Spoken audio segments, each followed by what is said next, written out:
இந்த ஆதி குணசேகரன் இருக்கானே, இவன் வந்து ஜனனியோட கர்ப்பத்தை கலைக்கணும் அப்படின்னு சொல்லிட்டு தான் இப்ப பிளான் பண்ணிக்கிட்டு இருக்காங்க. இப்ப புது பிளானே அதுதான். ஏன் அப்படின்னா இந்த கேஸ்ல இருந்து வெளியில வரணும் அப்படிங்கிறதுக்காக நந்தினி ரேணுகாவெல்லாம் வச்சு என்னதான் வந்து ஜனனிய மண்டையை கழுவணும்னு நினைச்சாலுமே அது எதுவுமே வந்து ஒர்க் அவுட் ஆகல. அப்போ நமக்கு இருக்கிற ஒரே வழி, எப்படியாவது இந்த அறிவுக்கரசி இருக்கால, இவளை வச்சு இந்த ஜனனியோட கர்ப்பத்தை நம்ம கலைச்சிடணும் அப்படின்னு சொல்லிட்டு தான் வந்து பிளான் பண்ணிக்கிட்டு இருக்காங்க. இப்போ நமக்கு என்ன நடக்க போகுது அப்படிங்கறத நம்ம இந்த வீடியோல பாக்கலாங்க. இந்த பக்கம் ஆதி குணசேகரன் வந்து ஈஸ்வரிய வெளியே தனியா கூட்டிட்டு போயிருக்காரு. அங்க போயிட்டு வந்து பாத்தீங்க அப்படின்னா ஈஸ்வரிக்கு எதுவுமே ஞாபகம் இல்ல. அதனால ஆதி குணசேகரன் என்ன சொல்றாரோ அதுதான் உண்மை, நீங்க என்ன சொன்னாலும் நான் செய்யறேங்க அப்படிங்கிற மாதிரி ஒரு மனநிலையில அவங்க இருக்காங்க. அதை அப்படியே வந்து பயன்படுத்திக்கிட்டு இந்த ஆதி குணசேகரன் வந்து ஈஸ்வரி கிட்ட போயிட்டு இந்த மாதிரி வக்கீல் வந்து பேச வருவாங்க உங்ககிட்ட, அவங்க என்ன பேசினாலுமே அதுக்கு வந்து சரி சரி அப்படிங்கிற மாதிரி மட்டும் சொல்லு, வேற எதையுமே வந்து சொல்லாத அப்படிங்கிற மாதிரி ஆதி குணசேகரன் வந்து பிரெயின் வாஷ் பண்ண. ஆனா ஈஸ்வரிக்கு தான் எதுவுமே புரியலையே, நீங்க என்ன சொல்றீங்கன்னு எனக்கு எதுவும் புரியலைங்க, ஆனா நீங்க என்ன சொன்னாலும் நான் செய்யறேங்க அப்படிங்கிற மாதிரி பாத்தீங்க அப்படின்னா இங்க வந்து ஈஸ்வரியும் வந்து சொல்லிடுறாங்க, போதும்டா இது மட்டுமே நமக்கு போதும், இப்ப நம்ம என்ன சொன்னாலும் ஈஸ்வரி நம்ம பக்கம் இருக்கா, இந்த ஜனனியை தான் என்ன பண்றதுன்னே ஒண்ணுமே தெரியலையே, எப்படியாவது அவளோட கர்ப்பத்தை நம்ம கலைச்சே ஆகணும் அப்படிங்கிற மாதிரி இங்க பாத்தீங்க அப்படின்னா வீட்டுல கதிரும் ஞானமும் இருக்காங்க. இவங்க ரெண்டு பேர்த்தையுமே வச்சுதான் இந்த விஷயத்தையே நம்ம வந்து செய்யணும் அப்படின்னு பிளான் பண்ண இந்த ஆதி குணசேகரன் பாத்தீங்கன்னா வீட்டுல வந்து யாருமே இல்லாத நேரம் பார்த்து ஜனனிக்கு வந்து வேண்டிய எல்லாத்தையுமே அறிவுக்கரசி கிட்ட சொல்லி, நீ போய் அவளுக்கு இதெல்லாமே பண்ணு, அவகிட்ட நீங்க பாசமா இருக்கிற மாதிரி நடந்துக்கும் அப்படிங்கிற மாதிரி சொல்லிட்டு பல விதமான விஷயங்களை வந்து பண்ண ஆரம்பிக்க போறாங்க. முக்கியமா வந்து கேரளால இருந்து ஒரு வைத்தியர்கிட்ட பாத்தீங்கன்னா ஒரு என்னமோ ஒரு கஷாயம் மாதிரி ஒரு விஷம் மாதிரி வந்து கொண்டு வந்திருப்பாங்க. அதை வந்து ஜூஸ்ல கலந்து பால்ல கலந்து இதெல்லாமே வந்து கொடுக்கணும் அப்படின்னு சொல்லிட்டு அறிவுக்கரசியும் அது எல்லாமே கலந்து போயிட்டு ஜனனி கிட்ட அப்படியே பாசமா இருக்கிற மாதிரி நடிச்சு கொடுத்தாலுமே ஆனா ஜனனிக்கு அந்த இடத்துல ஒரு டவுட் வருது, இவன் எதுக்கு நம்ம கிட்ட வந்து இவ்வளவு பாசமா இருக்கிற மாதிரி நடிக்கணும், ஒருவேளை இவங்க ஏதாவது பிளான் பண்றாங்களோ அப்படிங்கிற மாதிரி ஜனனிக்கு தோணுது.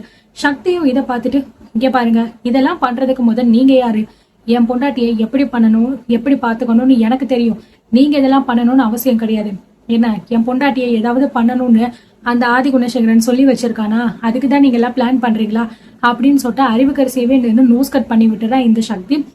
இதுக்கப்புறம் பாத்தீங்கன்னா கீழே வந்து அறிவுக்கரசி, ஏங்க அவ என்ன சொன்னாலுமே வாங்கிக்கவே மாட்டேங்கிறா, அவளெல்லாம் என்னால சமாளிக்க முடியல, வேணும்னா நீங்களே ஏதாவது பிளான் பண்ணிக்கோங்க அப்படின்னு சொல்ல, ஏ அறிவு எனக்கு இன்னொரு ஐடியா வந்து தோணுது அப்படின்னு கதிர் சொல்ல, என்ன ஐடியா அப்படின்னு சொல்லிட்டு வந்து இங்க அறிவுக்கரசி கேக்குறாங்க.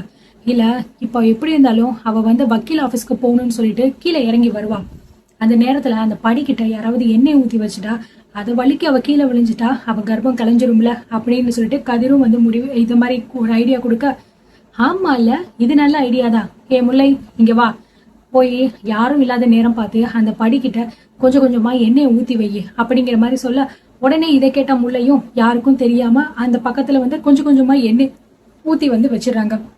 அதுக்கப்புறம் கொஞ்ச நேரம் கழிச்சு பாத்தீங்கன்னா ஜனனிக்கு வக்கீல் ஆபீஸ்ல இருந்து போன் வருது, இந்த மாதிரி ஒரு முக்கியமான விஷயம் பேசணும், நீங்க கொஞ்சம் கிளம்பி வாங்க அப்படின்னு சொன்னோடனே சக்தியும் ஜனனியும் ரெண்டு பேருமே வக்கீல் ஆபீஸ்க்கு கிளம்புறதுக்காக வந்து ரெடி ஆகுறாங்க.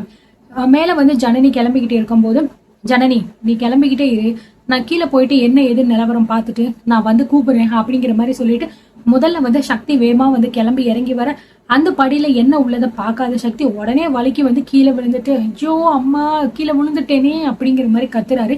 இதை கேட்டு ஜனனி பயங்கரமா பதறி அடிச்சுட்டு வந்து அப்படியே ஓடி வந்து, சக்தி சக்தி உனக்கு என்னாச்சு சக்தி, எதுக்கு இப்படி விழுந்த அப்படின்னு சொல்லிட்டு கேட்க, இல்ல ஜனனி இங்க தெரியாம யாரோ எண்ணெய் வந்து கொட்டி வச்சிருக்காங்க போல இருக்கு, நான் அது சரியா கவனிக்காம வந்து விழுந்துட்டேன், எனக்கு ஒண்ணும் இல்ல ஜனனி அப்படின்னு சொல்றாங்க.